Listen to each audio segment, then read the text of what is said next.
नमस्कार, मैं भूपेंद्र पटवा। आप देख रहे हैं एकता न्यूज। चलते हैं सीधे खबरों की ओर। लोक सेवा आयोग से संबंधित परीक्षाओं में अपना श्रेष्ठ प्रदर्शन कैसे करें, इस विषय पर Eklavya coaching institute of Dhamtari में निशुल्क सेमिनार का आयोजन किया गया। इस निशुल्क सेमिनार का बड़ी संख्या में लोक सेवा आयोग के प्रारंभिक एवं मुख्य परीक्षा में शामिल हुए अभ्यर्थियों ने हिस्सा लिया।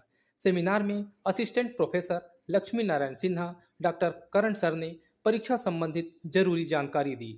सेमिनार में अर्थव्यवस्था के प्रश्नों को कैसे हल करें, बजट व आर्थिक सर्वेक्षण के आंकड़ों को कैसे समझें और हल करें, इसकी विस्तृत जानकारी दी गई। साथ ही राष्ट्रीय एवं अंतर्राष्ट्रीय महत्व के स्थानों को उत्तर में किस तरह से समाहित करें, इसकी जानकारी भी दी गई।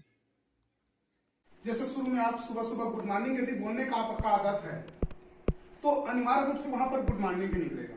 यदि आप सोच रहे हो कि मैं वहां पर जाने के बाद दरवाजा को खोलूंगा, उसके बाद प्रणाम सर बोलूंगा, तो नहीं, मुंह से नहीं निकलेगा। वहां पर हमेशा क्या निकलेगा? गुड मॉर्निंग ही निकलेगा। दूसरी बात, इंटरव्यू जो बोर्ड का जो पैनल रहता है वो आपका कभी कभी मजा लेना चालू कर देता है, मगर आपको पता नहीं चलता। आपने यदि एक झूठ बोल दिए तो उन्होंने फील ही करने नहीं दिया कि आप उस सामने वाले ने आपका झूठ को पकड़ लिया है, बस उसको आगे बढ़ाते रहते हैं। वो ये देखना चाहते हैं कि आप कितना झूठ बोल सकते हो, कितना झूठ बोल सकते हो, और उसको आपको पता ही नहीं चलेगा, परंतु उनको पता चल गया है कि आप झूठ बोल रहे हैं। देखो वहां पर ऐसा कोई, ठीक है, सामान्य व्यक्ति नहीं जाता। जो बड़े बड़े आईएएस रहते हैं, आईएफएस रहते हैं, बड़े बड़े यूनिवर्सिटी का प्रोफेसर है, ठीक है, किसी सब्जेक्ट का विषय विशेषज्ञ, वो जाते हैं और बहुत उम्र का जाते हैं, जिसमें अप्रोक्सीमेटली हम लोग बात करें तो 45 से 50 वर्ष के ऊपर के लोग जाते हैं। ये आपकी बॉडी लैंग्वेज से समझ जाते हैं कि आप झूठ बोल रहे हैं कि सही बोल रहे हैं। ठीक है, झूठ बोल रहे हैं कि सही बोल रहे हैं। ट्रेलर जो होता है छोटा सा होता है, बहुत बढ़िया लगता है। पूरी पिक्चर देखते हैं तो समझ में आती है कि पिक्चर फ्लॉप है या ठीक है। राष्ट्रीय आय, प्रति व्यक्ति आय, भारतीय अर्थव्यवस्था में संरचनात्मक परिवर्तन, सकल घरेलू उत्पाद एवं कार्यशक्ति। ये इधर जो लिखा है ना, ये नंबर नहीं है कि कितने क्लास होंगे, ये लिखा हुआ है, ठीक है। राष्ट्रीय आय, प्रति व्यक्ति आय, भारतीय अर्थव्यवस्था में संरचनात्मक परिवर्तन, सकल घरेलू उत्पाद एवं कार्यशक्ति, ये हमारे एनसी सिलेबस का हिस्सा है। निजी एवं सार्वजनिक क्षेत्रों की भूमिका में परिवर्तन एवं नवीनतम योजनाओं के कुल योजनागत व्यय में उनके हिस्से। और यही कारण है कि प्रीलिम्स में बार बार आर्थिक सर्वेक्षण के प्रश्न पूछे जाते हैं। क्यों? क्योंकि क्या है, निजी एवं सार्वजनिक क्षेत्रों की भूमिका में परिवर्तन एवं नवीनतम योजनाओं के कुल योजनागत व्यय में उनके हिस्से। अब कितना हिस्सा, ये तो स्टैटिक्स ही बता पाएगा। आर्थिक सुधार, निर्धनता एवं बेरोजगारी की समस्याएं, माप एवं उन्हें दूर करने के लिए किए गए उपाय। आर्थिक सुधार, निर्धनता एवं आती है। नवीन योजनाओं से रिलेटेड क्या पूछे जाते हैं? प्रश्न पूछे जाते हैं। इससे रिलेटेड है आर्थिक सुधार, इकोनॉमिक डेवलपमेंट। निर्धनता यानी कि हम जो पॉवर्टी के बारे में जिसको पढ़ते हैं, तो निर्धनता एक बहुत बड़ा कॉन्सेप्ट है। इसको जब अपन पढ़ेंगे तब पाएंगे कि कितना टाइप की निर्धनता होता है, कि बेरोजगारी की समस्याएं, और बेरोजगारी तो इस बार हॉट टॉपिक होने वाला है, क्योंकि 2500 क्या मिलने वाला है, सरकार किसे देगी, ये क्वेश्चन मार्क है। भारतीय बैंकिंग वित्तीय संस्थाओं के स्वरूप एवं उनमें 1990 के दशक से सुधार। तो मौद्रिक नीति बहुत इंपॉर्टेंट टॉपिक है। भारतीय बैंकिंग वित्तीय संस्थानों के स्वरूप एवं उनमें 1990 के दशक से सुधार। एलपीजी का नाम आप लोगों ने सुना होगा। LPG, liquid petroleum, economics, liberalisation, privatisation and globalisation. Yashwant Sinha का नाम सुना होगा आप लोगों ने। यशवंत सिन्हा उस समय क्या थे? वित्त मंत्री थे। किसकी सरकार थी? पीवी नरसिम्हा राव। ठीक है, मनमोहन सिंह वित्त मंत्री थे, पीवी नरसिम्हा राव की सरकार थी। और हमारे पास भुगतान संतुलन के लिए, जो विदेशों को भुगतान करने के लिए पैसों की बहुत बड़ी कमी हो गई थी, तो हमने जो रिजर्व सोना था वो विदेशों में बेचना शुरू किया। और फिर जब लोगों को पता चला तो स्टिंग ऑपरेशन हुआ, और फिर पता चला कि यार हम क्राइसिस से गुजर रहे हैं। तब मनमोहन सिंह ने प्लान बनाया, LPG, liberalisation, privatisation and globalisation. Liberalisation मतलब उदारीकरण। हमको सार्वजनिक क्षेत्रों में निजी क्षेत्रों को प्रवेश देने के लिए उदारीकरण की जरूरत है। प्राइवेटाइजेशन यानी जो संस्थाएं बहुत अच्छा काम कर रही हैं उनको और सरकारी धंधे के प्रोत्साहन करना। और G for ग्लोबलाइजेशन, वैश्वीकरण। ये जो फोन पे, भीम पे है, ये सिर्फ इंडिया में चलता है कि फॉरेन में भी चलता है?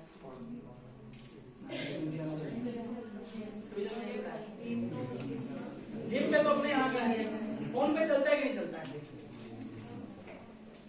आने वाले दिनों में जस्ट बिकॉज ऑफ इंडिया ये ग्लोबल होने वाली है, ठीक है। तो LPG, लिबरलाइजेशन, प्राइवेटाइजेशन, ग्लोबलाइजेशन, ये उस समय जो हुआ था हम उसको पढ़ेंगे आज से रिलेट करके। रिजर्व बैंक के साख का नियमन, ये बहुत इंपॉर्टेंट टॉपिक है। रिजर्व बैंक के साख का नियमन, एक है क्रेडिट क्रिएशन और एक है क्रेडिट कंट्रोल। तो क्रेडिट क्रिएशन कौन करता है? कमर्शियल बैंक करते हैं कि रिजर्व बैंक ऑफ इंडिया करता है? क्रेडिट क्रिएशन यानी साख सृजन, ऋण कौन देता है? रिजर्व बैंक ऑफ इंडिया देता है कि वाणिज्यिक बैंक देता है? वाणिज्यिक बैंक देता है। अब वाणिज्यिक बैंक ऋण देता है तो ऋण देने की एक सीमा भी होगी, नहीं होगी? तो ऋण देने की सीमा का निर्धारण कौन करता है? बाप बैंक, बाप होता है जिसे हम क्या कहते हैं? दाता कहते हैं। और बैंकों का बैंक कौन है? इंडिया। बैंकों का माँ जरूर पूछा गया लेकिन बैंकों का बाप नहीं पूछा गया। बैंकों की माँ किसे कहते हैं? बैंक ऑफ इंग्लैंड को बैंकों की माँ कहा जाता है, ठीक है। लेकिन बैंकों का बाप इस तरह का क्वेश्चन नहीं आया है। लेकिन बैंकों की माँ किसे कहा जाता है, ये जरूर प्रश्न आया है। बैंक ऑफ इंग्लैंड को बैंकों की माँ कहा जाता है। तो रिजर्व बैंक के साख नियमन में हम लोग पढ़ेंगे RR के बारे में, CRR के बारे में, SLR के बारे में। और ये जो मैं बता रहा हूं इनकी दो मुख्य विधियां हैं, एक मात्रात्मक विधियां और एक चयनात्मक विधियां। तो बहुत अच्छे से इनके बारे में पढ़ेंगे। सार्वजनिक राजस्व, सार्वजनिक व्यय, सार्वजनिक ऋण और राजकोषीय घाटा और अर्थव्यवस्था पर उनके प्रभाव। ये जो ऊपर के शब्द हैं, सार्वजनिक राजस्व, सार्वजनिक व्यय और सार्वजनिक ऋण, इनसे आप भली भांति परिचित हैं। राजकोषीय घाटा, फिस्कल डेफिसिट, सुना है? सुना है, बहुत बढ़िया। कुछ कुछ जानते भी होंगे, नहीं जानते हैं। नाम से स्पष्ट है, राजकोषीय। जो है उसके द्वारा क्या आयोजन किया गया? आज हम लोग बच्चों के लिए इकोनॉमिक सर्वे, साथ साथ बजट है, भारत की इकोनॉमिक है, इस पर हमने सेमिनार का आयोजन किए थे, ठीक है। जिसमें ठीक है आपका प्रोफेसर है, इकोनॉमिक का प्रोफेसर लक्ष्मण नारायण सिन्हा सर के द्वारा दिया गया, ठीक है। ये सेमिनार क्या उद्देश्य था ऐसा सेमिनार करने? इनका मेन उद्देश्य ये है, एक तो जो हमारे स्टूडेंट हैं उनका एक सिलेबस का हिस्सा है बजट और साथ में इकोनॉमिक, इनके बारे में बच्चे लोगों को रुचि बढ़े और साथ में अपनी सिलेबस को जाने और सिलेबस को जान करके अपने अच्छे से तैयारी कर सकें।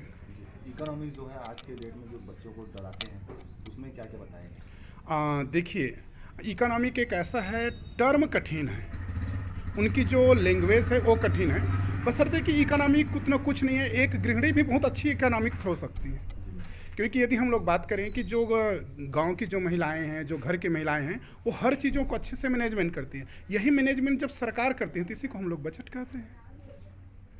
मेरा नाम दुष्यंत उड़िया है, मैं यही धमतरी से बिलोंग करता हूँ। आज सेमिनार जो विशेष कर आप लोगों के लिए रखा गया था, और क्या क्या बताया गया और क्या क्या सीखने को मिला? सर, आज के सेमिनार में ये था कि हमें आगामी परीक्षा की तैयारी किस तरीके से करना है, PSC का प्रिपरेशन कैसे करना है, और जो इकोनॉमिक्स जो सेमिनार में जो चीफ गेस्ट थे वो उनका जो मेन टॉपिक था इकोनॉमिक्स था।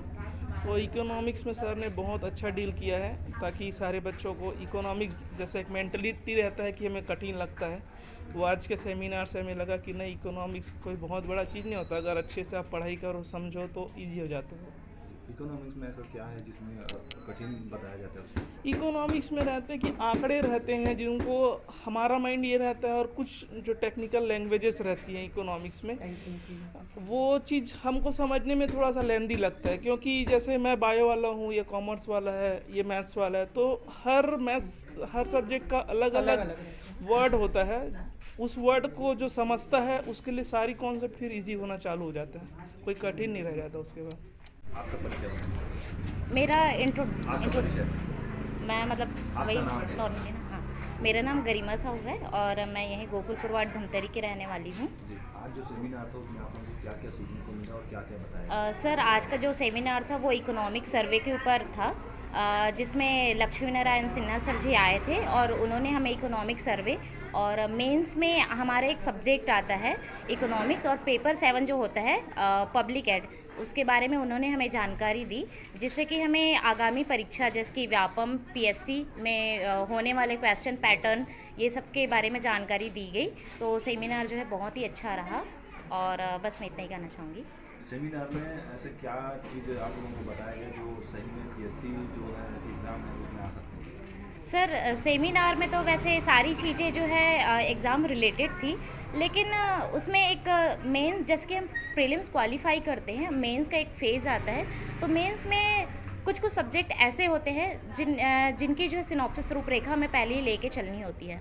तो सर, मेंस में एक सब्जेक्ट है इकोनॉमिक्स, जैसे कि सर जो कि आज हमारे चीफ गेस्ट रहे हैं सिन्हा सर जी, उन्होंने हमें इकोनॉमिक्स से रिलेटेड सारी जानकारियाँ दी है, क्योंकि वो इकोनॉमिक डिपार्टमेंट में सिलेक्टेड है अभी, और उन्होंने इकोनॉमिक्स से रिलेटेड हमें जानकारी दी। और पेपर 7 जिसे एक एस्पिरेंट, मैं एज एस्पिरेंट ये कहूँ कि पेपर 7 जो है बहुत ज़्यादा डिफ़िकल्ट कह सकते हैं, लेकिन सर जो है सिन्हा सर जी, उन्होंने हमें एक ब्रीफ में ये समझाया कि वो सब्जेक्ट जितना डिफ़िकल्ट है उतना ही इंटरेस्टिंग भी है। तो सर, यही है कि बहुत अच्छा रहा उनका क्लासेस। सर आपका परिचय? Lakshmi Narayan Sinha, assistant professor, government college Kandel. आज सेमिनार रखा गया था विशेषकर जो पीएससी जो कोचिंग हाँ। इसमें क्या क्या बताया गया आपके द्वारा और क्या क्या सिखाया गया? सीजीपीएससी के जो विषय हैं, प्रीलिम्स के बाद जो मुख्य परीक्षा होती है उसमें इकोनॉमिक्स का जो विषय है वो बहुत सारे जो अभ्यर्थी हैं उनको परेशान करता है। तो हम उस परेशानी से कैसे बचें और उस सब्जेक्ट से हम किस तरह से मोहब्बत करके बहुत अच्छे अंक ला सकें, उसके बारे में ये सेमिनार था, जिसमें हमने मुख्य परीक्षा के एक एक की बिंदु को डिस्कस किया है। आने वाले दिनों में संस्थान यदि हमें आमंत्रित करता है तो इन विषयों पर फिर से एक विस्तृत चर्चा होगी, ताकि हम अपने रैंकिंग में सुधार ला सकें। बच्चे को किन किन बिंदुओं पर बताया गया? आप कितना पढ़ते हैं ये महत्वपूर्ण नहीं है, आप क्या पढ़ते हैं ये महत्वपूर्ण है। तो आप क्या पढ़ें और क्या नहीं पढ़ें, इन विषयों पर हमने पूरा सेशन रखा था। हाँ, बच्चों का कैसा रिस्पांस रहा? बच्चों का रिस्पांस बढ़िया रहा सर जी, और हमें काफ़ी अच्छा लगा कि हमारे छोटे शहर में भी इस तरह के संस्थान हैं, और जब ऐसा आयोजन मिलता है, ऐसा माहौल बनता है, तो लोग बड़े संस्थान की ओर जो रुख करते हैं वो अपने ही शहर में कम साधनों में अपने लक्ष्य को पा सकते हैं। ऐसा सेमिनार कितना जरूरी है आज के दिन? ऐसा सेमिनार बहुत ज़रूरी है। यदि ऐसा सेमिनार हमारे समय में हुआ रहता या होता रहता तो हो सकता है आज हम जिस पोजीशन में हैं 5 साल पहले होते। यदि 5 साल पहले होना चाहते हैं, 2 साल पहले होना चाहते हैं, या दूसरों से पहले सिलेक्शन पाना चाहते हैं, तो इस तरह के सेमिनार का हिस्सा ज़रूर बनना चाहिए। एकता न्यूज़ में आज बस इतना ही। अगले बुलेटिन में फिर मिलते हैं, तब तक के लिए नमस्कार।